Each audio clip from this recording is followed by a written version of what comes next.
Hey WARBAR fans, how you guys doing today?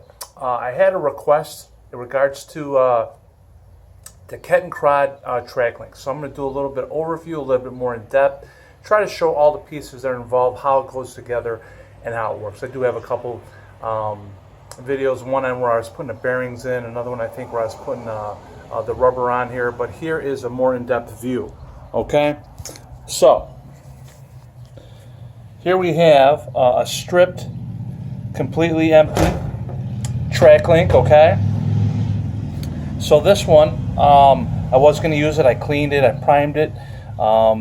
These two holes here are to hold a pad on the right side, and these two holes are on the left side.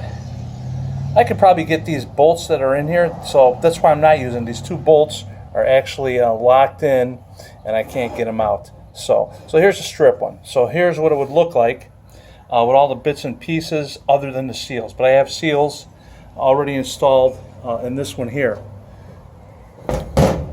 I'll get back to it in a minute. So what we have here is track link to pin. There should be two of these wave washers on the one side. There should be two wave washers on the other side. This one needs to be cleaned yet. I'll clean the bolt off and I'll use it. I got almost all of the track links assembled. What I'm waiting for is these end caps, and I'll show you how those go on in a second. So this is a cup and a sleeve that contains the bearings. This one's apart so I could show you how it comes apart. So it'll be put together, it'll be pushed like this, and one goes on either side in here. Okay, so once it's in there, it'll look like this. Of course, this has the seal too. So I think the question someone was asking me is, how does this hold? So when these cups are put in here, okay, they're going to butt up to the track link next to it. So that cup here is going to have some pressure to hold it from moving.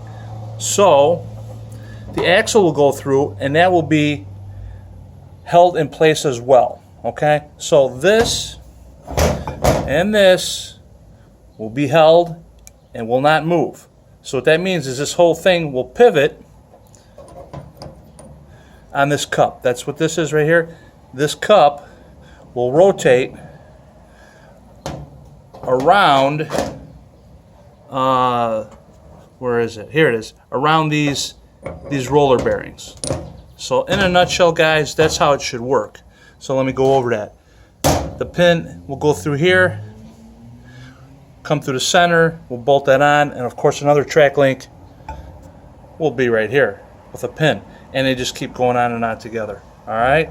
So there is a Zerk fitting here to grease it up, which is kind of almost counterintuitive because you need to grease up inside here. This is all hollow here too. Not until this is all filled up and pressure actually comes. With pressure, would push, this is on the inside, would push the grease this way towards the bearing and this way. So that's why I try to grease them up as much as possible. And then you'll have your seal, which fits in here.